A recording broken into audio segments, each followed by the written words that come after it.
여러분 행복하십시오. 성령 충만하십시오. 아멘.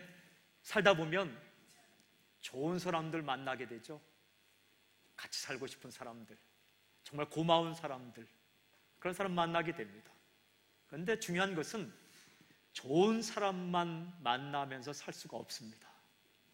살다 보면 상대하기 힘든 사람들도 만나게 되죠. 오늘 말씀 읽어보면 이런 사람들이 기록되어 있어요. 너희를 박해하는 자 14절, 즐거워하는 자들 15절, 우는 자들 15절, 내 원수 20절. 이런 사람을 만나게 돼요. 로마서가 쓰여질 당시에 로마에 있는 교회 성도들은요, 이런 사람을 만났습니다. 박해하는 사람들, 원수처럼 다가오는 사람들, 승리한 장면에서 승리를 외치는 장군들, 그러나 한편엔 울고 있는 사람들을 만나게 되었죠. 우리도 마찬가지입니다. 여러분, 중요한 질문이 있습니다. 이런 사람들, 내가 상대하기 힘든 사람들을 만날 때 우리는 어떻게 할 것인가? 내가 상대하기 힘든 사람들을 만날 때 우리는 어떻게 할 것인가? 오늘 하나님께서는 이렇게 말씀하세요. 18절에 모든 사람과 더불어 화목하라. Live at peace with everyone. 모든 사람과 더불어서 화목하게 지내라. 사람 골라서 친하게 지내라는 말씀이 아닙니다. 비껴갈 수 있는 사람이 있다는 말씀이 아니에요. 모든 사람 누구를 만나든지 그와 좋은 관계를 유지하며 살라라고 말씀합니다. 이것이 하나님의 마음입니다. 이것이 당신의 인생을 향한 하나님의 그림입니다. 하나님의 그림이에요. 쉽지 않은 일이죠. 어려운 일입니다. 아주 중요한 질문이 있어요. 모든 사람과 더불어 평화롭게 지낼 수 있는 방법이 무엇인가? 하나님은 대원칙을 말씀하시는데 21절에 선으로 악을 이기라 라고 말씀하십니다. 선으로 악을 이겨라. Overcome evil with good. 여러분, 사람이 악한 모습으로 내게 다가올 때에 그 악을 이길 수 있는 방법은 내가 더 큰 악을 가지는 게 아닙니다. 선으로 나아가는 것, 이것이 하나님의 방법입니다. 기억하십시오. 우리의 방법보다 하나님의 방법이 더 위대합니다. 내 생각보다 하나님의 방법이 더 정확합니다. 선이 무엇입니까? 하나님께서 좋아하시는 것. 선이 무엇입니까? 하나님께서 인정하시는 것. 그 방법으로 나아가라. 그러면 악을 이길 수 있을 것이다. 세상은 악한 사람이 올 때에 더 강력한 악으로 나가면 승리할 수 있다고 말합니다. 그러나 성경은 그렇지 않습니다. 대적하기 힘든 사람이 올 때에 선으로 나가야만 이길 수 있다. 선으로 악을 이길 수 있다. 더 정확히 말씀드리면 선으로만 악을 이길 수 있다. 사랑하는 여러분, 세상의 역사가들은 승리한 사람을 선으로 만들어버립니다. 패배한 사람은 악으로 만들어버립니다. 세상의 역사가는 살아남은 사람들을 승리자로 만듭니다. 사라진 사람들은 패배자로 만들어버립니다. 그러나 하나님의 역사와는 다릅니다. 하나님은 선한 길로 나아간 사람을 진정한 승리자로 여기십니다. 내가 악한 방법으로 내가 악을 이겼다고 해서 그 사람이 위대한 사람이 아니라 선한 방법으로 악 앞에 버틴 사람, 나아간 사람을 진정한 승자로 만들어 주십니다. 그게 바로 십자가예요. 그분이 바로 예수 그리스도이십니다. 창으로 다가오고 칼로 다가오고 침을 뱉으며 다가오고 손가락질을 하며 다가오고 그리고 거친 말로 다가오고 뺨을 때리며 다가오고 가시면류관을 씌우면서 조롱하며 달려드는 그 사람들을 향해서 끝까지 용서하고 선으로 대한 그곳이 바로 십자가요. 그분이 바로 예수 그리스도이십니다. 하나님의 방법입니다. 저는 선포하고 축복합니다. 오늘 말씀이 선포될 때에 세상의 방법이 아니라 주님의 방법, 나의 생각이 아니라 하나님의 방법이 당신 가운데 임하고 선으로 악을 이기는 놀라운 역사가 있기를 주님을 선포합니다. 구체적인 질문, 어떻게 살아가는 게 선으로 악을 이기는 삶인가 이거예요. 그래요. 대원칙은 선으로 악을 이기는 겁니다. 근데 구체적으로 우리가 매일매일 삶 가운데 어떻게 살아가는 것이 선으로 악을 이기는 삶의 모습인가? 오늘 말씀에 구체적으로 세 가지로 나타나 있어요. 여러분 14절 보십시오. 먼저 14절 함께 시작. 너희를 박해하는 자를 축복하라. 축복하고 저주하지 말라. 첫 번째 방법은 축복하라 이겁니다. bless, 축복하라. 박해한다는 것은요, 한두 번 괴롭히는 게 아닙니다. 박해한다는 것은 아주 끈질기게 괴롭히는 거예요. 한 번, 두 번, 세 번이 아니라 10번, 20번, 100번 포기하지 않고 나를 괴롭히는 자를 박해하는 자라고 말하는 거예요. 그런 사람을 상대할 때 힘들죠. 어떻게 하라고요? 축복하라. 축복하는 것이 선으로 악을 이기는 모습 첫 번째. 여러분, 축복이라는 말은 복을 빈다라는 말이죠. 중요한 두 가지 의미가 있어요. 첫째는 그 사람에 대해서 좋게 이야기한다, 잘 얘기한다 이런 말이에요. 그 사람에 대해서 잘 얘기한다. 어떤 나를 참 괴롭혀요. 끈질기게 괴롭혀요. 작정하고 괴롭혀요.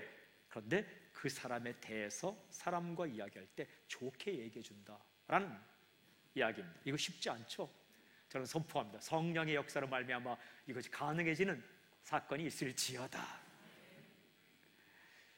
또 하나의 방법은 은혜를 베풀어 주시도록 하나님께 요청 기도하다 이런 의미입니다.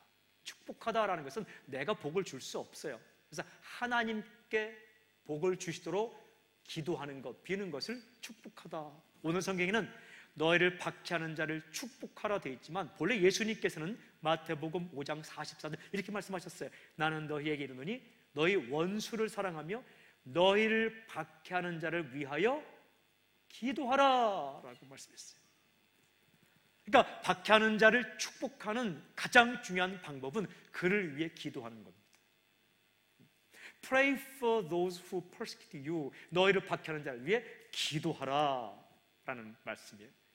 너에게 잘해주는 사람에게만 잘해주면 너희가 서기관과 바리새인보다 나을 게 뭐 있겠느냐?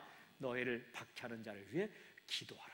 우리가 역 라마단 운동, 역 라마단 기도 운동 이런 운동을 합니다. 그래서 이슬람권에 있는 사람들이 라마단 기간 동안 금식하며 기도할 때에 우리도 기도합니다. 그것은요, 그들을 망하게 해달라고 기도하는 게 아닙니다. Blessing 이슬람. 이슬람 교가 부흥하도록 기도한다는 얘기가 아니라 그 사람들도 주님 사랑을 깨닫고 그 사람들도 예수 믿어야 되기 때문에 그 사람들을 위해서 기도하는 기간이 그 기간이에요. 예수님 말씀하셨어요. 너희를 박해하는 사람을 위해서 기도하라. 사랑하는 여러분, 그 사람이 잘 돼야 당신이 잘 되는 거예요. 당신을 박해하는 사람이 변해야 당신의 삶이 아름다운 거예요. 나를 박해하는 사람에게 그냥 저주를 10마디, 20마디 퍼부었다. 속 시원하겠죠? 속은 시원하지만 마음이 망가져요. 그럼 남에게 저주를 퍼붓고 다른 사람에게 심한 말 하면, 똑같이 심한 말 하면 마음이 편합니까? 안 편하죠? 내 마음도 상하는 거죠. 그 사람이 변해야 당신 인생이 행복해지는 거예요. 그 사람을 위해 열심히 기도했습니다. 그 사람이 변했어요. 누가 행복할까요? 당신이 행복한 거죠. 사도행전 읽어보면 가장 못되게 군 사람이 사도 바울입니다. 사도도 아니죠. 사울이죠. 사울. 그 당시는 초대교회 교인들이 누굴 위해 가장 많이 기도했을까요? 사울을 위해 가장 많이 기도했을 거예요. 주님, 저 사울을 좀 변화시켜 주십시오. 주님, 저 사울이라는 사람을 좀 변화시켜 주십시오. 스데반이 죽을 때 옷을 맡아서 아무런 표정 변화 없이 사람이 죽는 것을 마땅히 여기면서 기독교를 핍박하는 저를 불쌍히 여겨주시고 변화시켜 주십시오. 어떤 책을 읽어보니까 이렇게 돼 있더라고요. 초대교회의 가장 큰 기도의 표적은 사울이었다. 초대교회 교인들은 사울을 위해 기도하였다. 그 결과 사울은 바울이 되었다. 이런 기록이 있더라고요. 바울이 변하니까 누가 제일 좋아했을까요? 교회가 좋아한 거예요. 핍박하던 그가 복음을 들고 그들과 함께 동역자가 되고 그들과 함께 복음을 전하는 사람이 되었을 때, 여러분, 교회, 초대교회는 위대한 부흥과 평화가 오게 되는 거죠. 주님께서 주신 방법, 구체적인 삶의 모습, 첫 번째는 너희를 박해하는 자를 위해서 그 사람에게 좋게 이야기해 주라. 그리고 그 사람을 위해서 하나님께 기도하라. 사랑하는 여러분, 하나님의 방법이 우리 인생 가운데 진정한 기적을 만들어냅니다. 기억하시길 바랍니다. 혹시 여러분 가운데 정말 당신을 못살게 굴거나 당신에게 심한 말을 하는 사람이 있다면 어디 한번 두고 보자 하고 10마디 20마디 더 많이 말하지 마십시오. 네가 10마디 해? 나는 뭐 입이 없냐? 20마디 30마디 그러면요 이게 마음이 힘들어져요. 당신 마음이 힘들어요. 실은 악한 사람은 상처도 잘 안 받아요. 착한 사람이 상처받아요. 제가 보면 정말 악독하게 사는 사람들은 그 병도 잘 안 걸리고 막 상처도 안 받아요. 막 다 풀어내니까 이렇게 막 다 풀어내니까. 그런데 그 좀 이렇게 마음이 약하고 한 사람이 누가 못 살고 오면 말할 수도 없고 끙끙 앓다가 병도 걸리고. 그러면 또 이 사람이 나도 한번 해보자. 여러분, 몸에 익숙하지 않은 것은 안 하는 게 좋아요. 그 잘 익숙하지도 않은데 또 인상을 쓰고 소리를 높여서 핏대를 높여서 한번 하면 마음이 막 상하는 거죠. 왜 익숙하지 않을까요? 당신 가운데 성령님이 계시기 때문에 성령님이 당신이 그렇게 할 동안에 계속 그러면 안 돼, 그러면 안 돼. 이게 얼마나 힘든지 압니까? 20마디 100마디 하는데 난 마음이 시원하다. 그 사람은 정말 예수 믿는 사람인지 한번 의심해 봐야 돼요. 자기가 내 안에 예수님 성령님이 계시기 때문에 심한 말 하면 마음이 편하지 않아요. 그리고 마음이 힘들어요. 익숙하지가 않아요. 왜? 변했기 때문에 이때에 정말 주님 말씀대로 그 사람에 대해서 좋게 다른 사람에게 이야기해 주십시오. 주의 방법이니까. 그리고 비판이 생각났을 때 한마디 하고 싶을 때 그 에너지를 하나님을 향해 기도하십시오. 하나님, 그에게 복을 내려주십시오. 그에게 은혜를 주십시오. 그렇게 사람에게 모질게 구는 그 사람의 마음도 얼마나 힘들겠습니까? 그의 인생도 얼마나 힘들겠습니까? 그 마음 가운데 상처를 치유해 주십시오. 하나님, 그가 사랑을 깨닫게 해 주십시오. 하나님, 그가 정말 사랑을 한 번도 못 받아서 그렇게 산다면 그의 가족을 통해 그 가까이 있는 사람을 통해 사랑받는 경험을 할 수 있게 해 주십시오. 기도하라는 거예요. 그 사람이 잘 되는 것이 당신이 잘 되는 겁니다. 그 사람이 잘 되어야 당신을 향한 공격도 멈추게 됩니다. 또 한 가지 주님께서 구체적으로 하신 말씀이 15절 말씀이에요. 이렇게 기록되어 있어요. 즐거워하는 자들과 함께 즐거워하고 우는 자들과 함께 울라. 이 선한 행동 두 번째는 함께 즐거워하고 함께 울라. Rejoice with, mourn with. 함께 즐거워하고 함께 울라. 여러분, 세상 살다 보면 즐거워하는 사람 만나게 됩니다. 어떤 사람 즐거워할까요? 승리해서 기쁜 사람, 돈을 벌어 기쁜 사람, 일이 잘 돼서 기쁜 사람 만나게 돼요. 이런 사람 만나는 거 쉬울까요? 어렵습니다. 왜 그 사람만 잘 되냐 이거예요. 다른 사람 자녀 잘 됐을 때 그 부모 즐거워하죠. 그런 사람 만나는 거 쉽습니까? 그게 쉬운 문제가 아니에요. 우는 사람 만나는 거 쉽습니까? 정말 슬픈 일을 당해서 울고 있는 사람 만나는 거 쉬운가요? 어려워요. 얼마나 어려운지 무슨 말을 할 줄 모르겠어요. 청년부를 담당하고 있을 때 결혼을 2주 앞둔 자매가 감기 기운으로 종합병원 들어갔는데 일주일 만에 세상을 떠났어요. 바이러스 감염으로 나중에 판명됐지만 몰라서. 큰 병원이었어요. 근데 그 장례식을 가보니까 영정사진이었는데 얼마나 곱게 선하게 생겼는지. 결혼식을 준비하던 그 자매가 할 말이 없는 거예요. 어떻게 말하겠어요? 그냥 울 수밖에 없는 거죠. 지금보다 훨씬 젊었던 제 목회자의 마음 가운데 그냥 슬퍼서 울 수밖에 없는 거죠. 함께 울어주는 게 전부예요. 무슨 말을 하겠어요? 여러분, 그런 삶의 경험들을 하면서 살아간 사람이 얼마나 많은지 몰라요. 막힌 길 때문에, 헤어진 이별의 슬픔 때문에, 무너진 꿈 때문에, 그리고 기대가 산산이 조각난 그 시점에서, 쓰러진 그 자리에서 울고 있는 사람이 얼마나 많습니까? 피하고 싶겠죠. 되도록이면 만나지 않고 싶겠죠. 그러나 오늘 성경은 상대하기 힘들고 만나기 힘든 사람 만났을 때 어떻게 함께 즐거워하고 함께 울러 공감, 심퍼스 혹은 컴패션, 함께 그 기쁨과 슬픔을 나누라. 사랑하는 여러분, 어떤 일이 잘 돼서 기뻐하고 즐거운 사람 만나면 박수 쳐주십시오. 그리고 칭찬해 주십시오. 그리고 기뻐해 주십시오. 그런다고 당신이 밑으로 내려가는 거 아닙니다. 그 사람을 끄집어 내린다고 해서 당신이 올라가는 것도 아닙니다. 어떤 사람이 요리를 잘했어요. 정말 맛있어요. 그러면 참 맛있다 하면 끝입니다. 그 자리에서 꼭 이런 말 해야 되겠어요? 내가 저 한국의 신라 호텔 주방장을 알고 있는데 그 사람은 훨씬 더 잘해.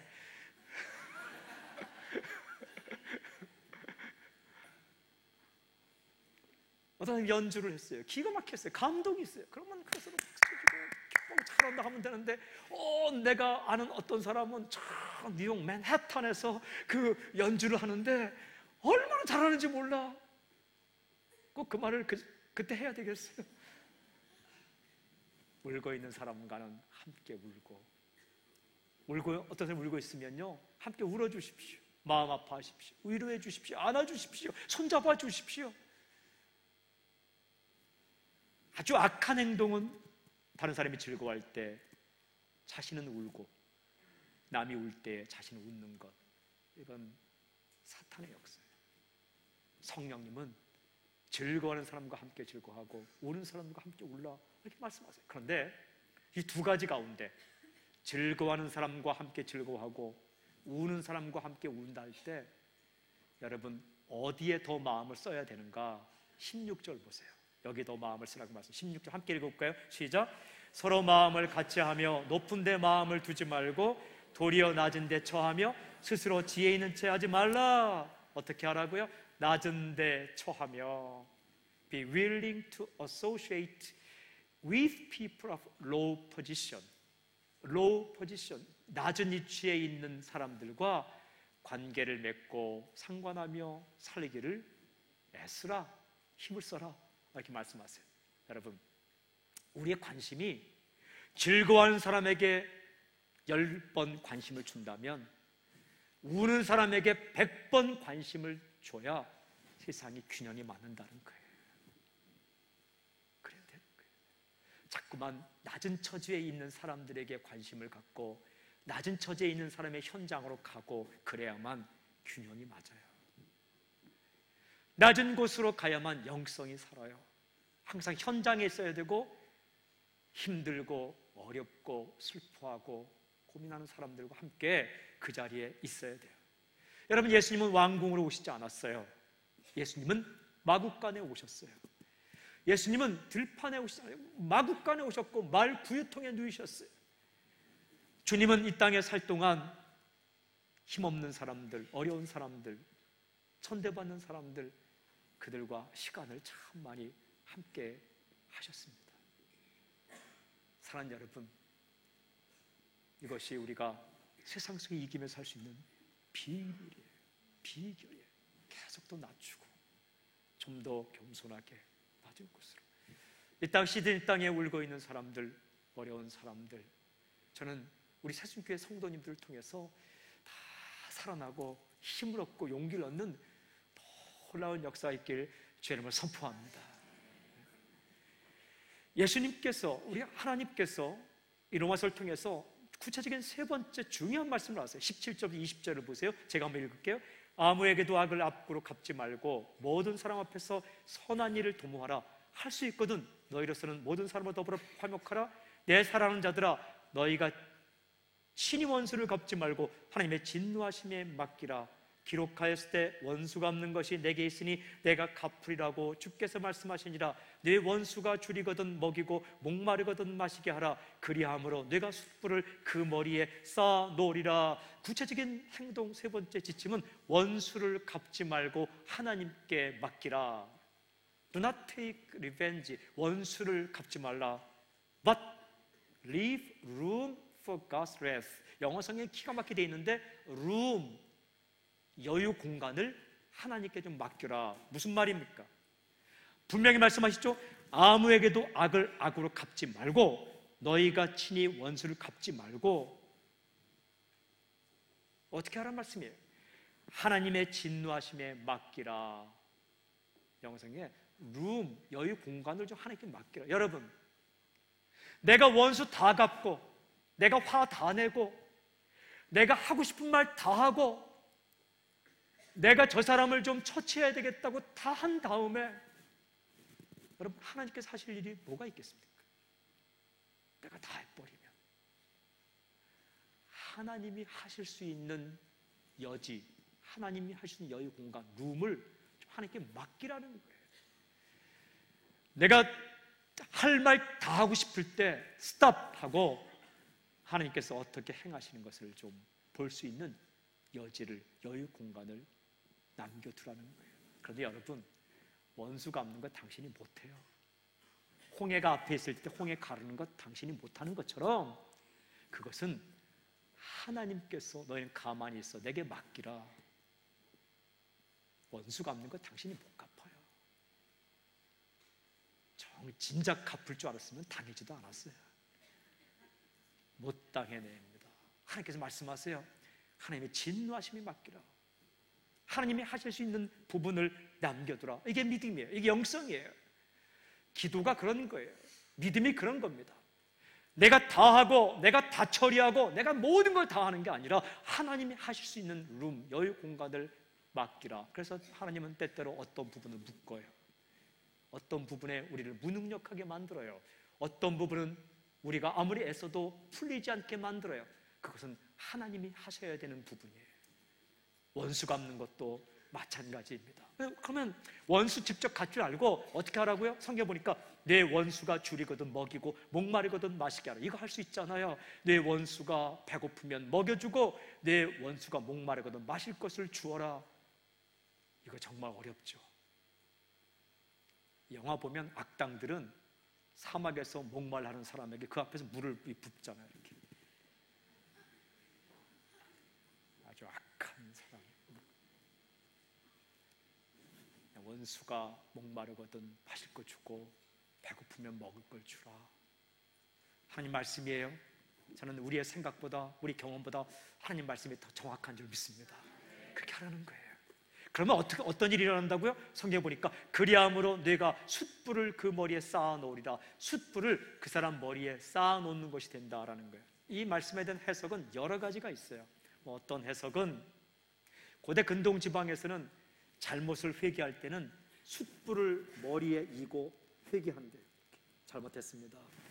우리 옛날에 오줌 싸면 이렇게 키를 뒤집어 쓰고 가서 소금 얻어 오잖아요. 키를 뒤집어 쓰는 것처럼 이 사람들은 잘못하면 숯불을 머리에 이고 미안합니다. 잘못했습니다.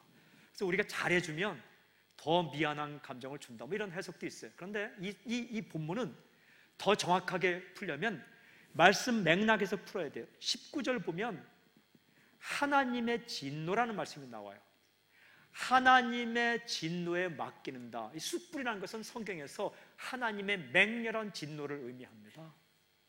무슨 말이냐? 그 사람 머리에 숯불이 하나 둘씩 쌓이는 것처럼 만약 이 사람이 악하게 군다면, 못되게 군다면, 내가 잘해줌에도 계속 못되게 군다면 하나님의 진노가 하나 둘 쌓인다는 거예요. 그건 누가 하시는 거예요? 내가 하는 게 아니고 하나님께서 하시는 거예요. 그 못된 행동들 하나님이 기억하시면서 그의 머리에 하나님의 진노를 하나 둘 쌓아둔다는 거예요. 만약 그가 회개하고 주 앞에 돌아와서 잘못을 뉘우치고 회개하면 그 숯불이 진노가 제거되겠지만 끝까지 회개하지 않으면 결국 누가 그를 진노하시는가? 하나님께서 하신다는 거예요. 그건 하나님의 소관이라는 것입니다. 진노를 쌓고 진노를 실행하는 분은 하나님이시지 당신이 아니라는 거예요. 여러분, 인생의 심판자는 내가 아닙니다. 인생의 판단자도 내가 아닙니다. 인생의 보수자도 내가 아닙니다. 인간이 아닙니다. 우리가 할 일이 아닙니다. 할 수도 없고 해서도 안 되고, 그것은 하나님께서 다 기억하시고 하나님께서 원하실 때 심판을 내리시는 거야. 심판은 하나님이세요. 그가 회개하면 그에게 심판이 사라지는 것이고, 끝까지 회개하지 않으면 하나님께서 그 사람을 처리할 수 있다는 거예요. 사랑하는 여러분, 다윗을 기억하십시오. 다윗은 계속해서 사울 왕에게 쫓겨다녔어요. 근데 이 다윗이 좋은 점이 뭐냐 하면, 하나님 마음에 싹 드는 점이 무엇이냐 하면 원수를 직접 갚지 않아요. 사무엘상 26장에 보면 다윗이 하길라 산에 가서 숨습니다. 누가? 사울 왕이 말합니다. 다윗이 하길라 산에 숨었습니다. 사울 왕이 다윗을 죽이러 갑니다. 3,000명의 군사와 함께. 사울 왕이 3,000명의 군사와 함께 다윗을 잡으러 갑니다. 이 소식을 들은 다윗이 사울 왕과 3,000명의 군사가 잠잘 때에 그 진영으로 몰래 들어갑니다. 들어갔더니 글쎄 사울 왕이 대자로 누워서 잠을 자고 있는 거예요. 군사들도 다 잠을 자는 거예요. 모두 잠자는 거예요. 이때 다윗과 함께 갔던 아비새라는 군인이 다윗에게 말합니다. 사무엘상 26장 8절에 이렇게 말합니다. 하나님이 오늘 당신의 원수를 당신의 손에 넘기셨나이다. 그러므로 청하노니 내가 창으로 그를 찔러서 단번에 땅에 꽂게 하소서. 내가 그를 2번 찌를 것도 없습니다. 아비새가 말하는 거예요. 다윗, 허락만 해주십시오. 창으로 내가 사울을 죽이겠습니다. 한 번이면 족합니다. 내가 2번 찌를 것도 없습니다. 아비새는 장군이에요. 맞는 말이에요. 근데 다윗이 이렇게 말합니다. 사무엘상 26장 10절에 다윗이 말합니다. 다윗이 또 이르되 여호와께서 살아계심을 두고 맹세하노니, 다윗이 말합니다. 여호와께서 살아계시지 않느냐? 여호와께서 그를 치시리니 The Lord himself will strike him. 치는 것은 하나님의 일이라는 거예요. 혹은 죽을 날이 이르거나 또는 전쟁에 나가서 망하리라. 무슨 말입니까?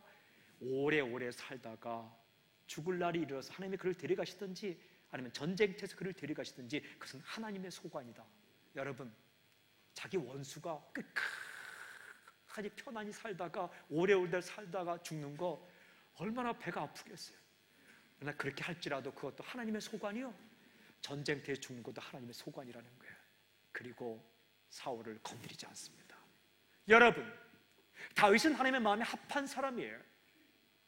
다윗이 골리앗과 싸울 때에 3m 장신이 앞에 있을 때 너는 칼과 창과 단창으로 내게 오거니와 나는 내가 모욕하는 만군의 여호와의 이름으로 내게 가노라. 전쟁은 칼과 창에 있는 것이 아니라 하나님의 손에 달렸던 것을 외치며 나아갈 때 하나님께서 다윗을 예쁘게 봤겠죠. 다윗의 영성이 빛나고 있습니다. 그런데 그때보다도 더 빛나는 영성은 바로 이때입니다.